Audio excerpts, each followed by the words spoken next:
Welcome back to another episode of 40 Facts about the 40K universe. I am your host, Gersh1, and you are watching One Mind Syndicate. Today we continue talking about fan-made Space Marine chapters as we get into the Alpha Legion. Now this was a viewer request, so of course we want to create this video for you guys, but you need to know that this whole chapter was created by another fellow YouTuber. His YouTube channel is going to be linked down below. His name, or the YouTube channel name, is Bruva Alphabus. I think that's how you pronounce it.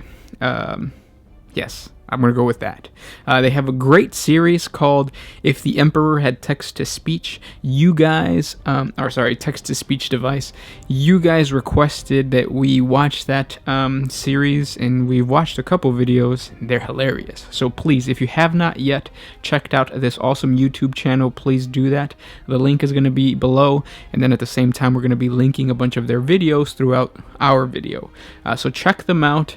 If you guys have any requests for specific Space Marine chapters, whether they're canon or fan-made, please comment down below. Don't forget to put suggestion followed by whatever Space Marine chapter or topic of Warhammer 40K you guys want us to create a video for. So let's get into 40 facts about the Alpha Legion. The Alpha Legion is a loyalist splinter chapter of the Alpha Legion, closely linked with both the Space Wolves and the Blood Ravens chapter. They are famous for their ability to adapt and use the enemy's tactics against themselves. They are also known to consort and even induct Xenos and traitors into their ranks. In the beginning of the Horus Heresy, one of the first Space Marine legions, the Alpha Legion, joined War Master Horus and the Chaos Gods to go against the Imperium of Man. However, around 700 Space Marines, still loyal to the Emperor, broke off from the Alpha Legion and sided with the Imperium during the Civil War. As far as records state, they managed to help the Space Marine legions, called the Space Wolves, escape a trap from the traitorous Alpha Legion. Sadly, even though the Loyalist Legionnaires had intervened, the Space Wolves were still too late to aid the Emperor. At the end of the Horus Heresy, the Loyalist Alpha Legionnaires were taken in for questioning. To many people's surprise, Primarch Lemanrus of the Space Wolves defended them and suggested that he and his legion could keep a close eye on them. The High Lords of Terra and the other Primarchs present at the time agreed to this proposition, under the condition that they are to be kept under surveillance by the Inquisition as well. Lemanrus agreed to the terms and took the Loyalist Alpha Legionnaires into his ranks. Up until the second founding, these Space Marines used no stealth tactics whatsoever. It was as if they wanted to wipe all similarities between them and their former brothers, except the name. The Loyalist Alpha Legion Space Marines looked to the Space Wolves as their new brothers and role models, starting to share their taste for combat strategies, color of armor, and alcoholic beverages. The impact the Space Wolves culture made on these Loyalist Alpha Legionnaires will be made apparent all the way up to the 41st millennium. When Gilliman started dividing the legions, the Alpha Legion Loyalists formed their own fleet-based chapter, giving themselves a new name, the Alpha Legion. Not the Alpha Legion, the Alpha Legion. Alpha Legion. You get it? Okay. Their fortress monastery became a giant battle barge that they called the Mighty Battle Pub, in honor of the Space Wolves and their love for alcohol. Due to their traitorous legion origins, the agreement that was made after the Horus Heresy had passed, a branch of the Inquisition called the Ordo Alphus, was created to watch over the Alpha Legion from the shadows. The first of many wars carried out by the Alpha Legion was against the renegade human empire known as the Armorian Democracy. They were supposed to have been defeated by the Emperor's army long ago, but due to the chaos spawned by the Horus Heresy, they took the advantage and started rebelling. The Alpha Legion, suffice to say, taught the enemies a lesson for betraying the Imperium's trust. When they reached the Armorian Democracy's capital world, called Armoris, they defeated their combined human and Xenos armies and reclaimed the sector to the service of the Imperium. The Alpha Legionnaire's power armor is painted gray, light blue, and black. Some variations of color exist between the companies, and some degree of personal heraldry occur. The Alpha Legions frequently use the maneuver Steel Rain, which involves multiple simultaneous and devastating defensive deep strikes against their foes, as adopted from the Blood Ravens chapter. Each company of the Alpha Legion has their own doctrines to suit their company's specialties. The Alpha Legion was kept largely secret from the rest of the galaxy, although rumors persisted about them and their existence up until and during the Wars of Apostasy and the Plague of Unbelief that followed. The Alpha Legion and several other chapters worked together to help stabilize the Imperium and return the righteous rule of the Emperor. Although the Alpha Legion's actions were largely unrecorded due to the Ordo Alphas, the chapter assisting the Alpha Legion never forgot them. In the 37th millennium, the Alpha Legion's chapter master at the time, Alpha Londian, decided to attack a demon world held by the traitor legions called the Emperor's Children, after suddenly discovering it in the midst of a scout run. The attack ended up as a massive catastrophe. Nearly half of the Legion's members perished from the fight, including Alpha Donian, and at least a quarter of the survivors were infected with the Slaneshi influence. This influence was, however, managed and properly contained, luckily enough. The Blood Ravens took pity on the Alpha Legion and their plight. The Blood Ravens decided to help them recruit new members and gain access to a few new planets. Thanks to the Blood Ravens and their help, the Alpha Legion could recover in a millennium's time. It was also during this time that the Alpha Legion first started taking in Xenos and even traitors into their fold.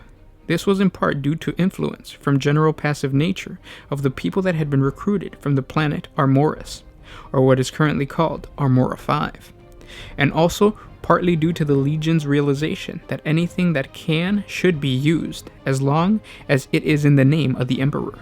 The Ordo Alphas was informed about this, but for some strange reason did not take action. Perhaps they wanted to wait and see how it developed. Perhaps it was due to a bureaucratic error. Whatever the reason, the Ordo Alphas still kept a close watch for any signs of them turning against the Imperium. The Alpha Legion never did so. A millennia later, the Alpha Legion made a great recovery, and their next campaign took place in the home sector of the Steel Lords chapter. They had sent out an astropathic call for aid against the traitorous Alpha Legion, which seemed to be hell-bent on destroying the chapter and plundering its valuable forges and librarium. The Alpha Legion swiftly ambushed the Alpha Legion's fleet from behind in a daring gambit, and the war escalated to such a degree that the Ordo Alphas and the Blood Ravens chapter became involved as well. In the end, Chapter Master Alpha Kuba of the Alpha Legion, Chapter Master Jacorvo of the Steel Lords, and the Chapter Master of the Blood Ravens conceived a plan to purge the Alpha Legion from the sector once and for all. The Alpha Legion used the tactics the traitors favored against them, and managed to lead them away from the sector to what seemed to be a random planet in Imperial space, where two chapter masters, Alpha Kuba and Jakorov, together with those that volunteered to fight alongside them, had supposedly started defending a critical forged shrine filled with STC blueprints. This was not actually the truth, but turned out to be a false trail that successfully turned the Alpha Legion away from the Steel Lord's homeworld. The Alpha Legion did not realize of this double crossing before they had fully deployed their forces onto the planet, and did not have enough time to get off of it before all of them were swallowed up in a massive explosion due to several planetary charges embedded into the planet, which resulted in a huge purge of the world.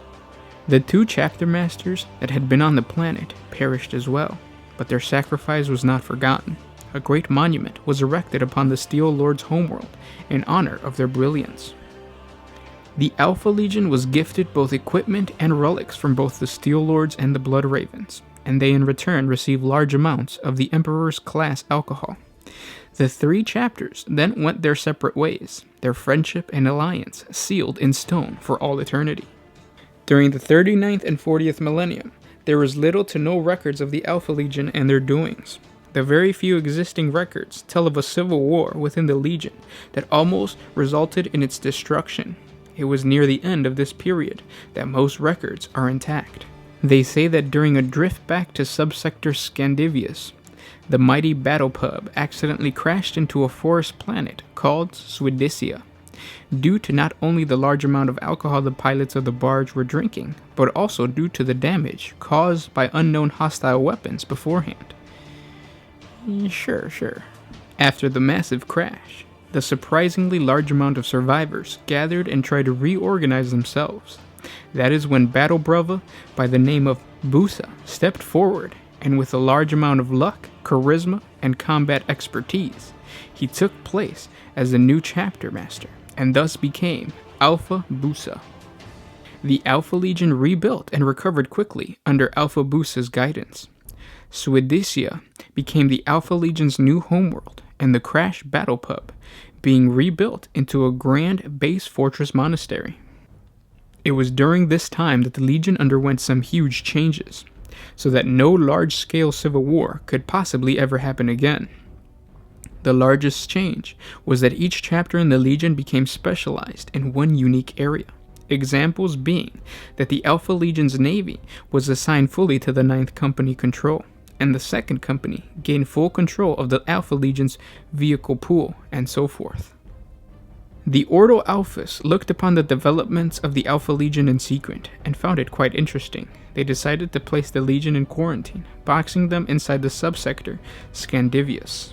The reason for this is up for debate, as it has not yet been established. Perhaps they wanted to poke and push development of the Alpha Legion to the point where it could become an extremely deadly weapon. Perhaps they were unsure if the Alpha Legions were going corrupt from the amount of Xenos and heretics that were redeemed and used in both development and warfare. Nothing has been made certain, except for the fact that the Ordo Alphas has yet never decided to put an end to the Legion. During a series of attacks made by the Dark Eldar within the subsector in the 40th millennium, a small force of Alpha Legionnaires managed to accidentally escape from the quarantine set up by the Ordo Alphas in a chase. That is when the Legion for the first time made contact with the Crimson Tiger Space Marines. As the Tigers found out about the Alpha Legion, they looked upon it with disgust, and in righteous rage declared war against them. The Crimson Tigers and their many allies, including the Nova Marines, the Mortificators, the Praetors of Orpheus, the Sons of Guilliman, and the Ultramarines, attacked subsector Scandivis and managed to invade Suedecia. This war was brutal and long, with many Legionnaires becoming casualties. And those were 40 facts about the Alpha Legion. I hope you guys enjoyed this video. Now subscribe to the channel if you want to find out what happens to the Alpha Legion now that all those loyalist Space Marine Legions are going to go to war against them. Again, guys, thank you guys so much for suggesting topics. Don't forget to check out the Bruva Alpha Busa YouTube channel. The link is in the description, or it's going to be at the end of the video. And just keep suggesting, guys. Don't forget to like, comment, and subscribe to the channel. By you guys liking these videos, it helps out us as YouTube, as like a YouTube channel, so One Mind Syndicate gets your support, but at the same time you get more Warhammer 40K content because YouTube sees that you like Warhammer 40K videos. So you'll start to get more things, not just from us, but from Bruva Alpha Busa and other awesome Warhammer 40K YouTubers out there. So again, like, comment, and share. Support us on Patreon if you can, and I'll catch you guys tomorrow. This was Gershwan with One Mind Syndicate, signing out.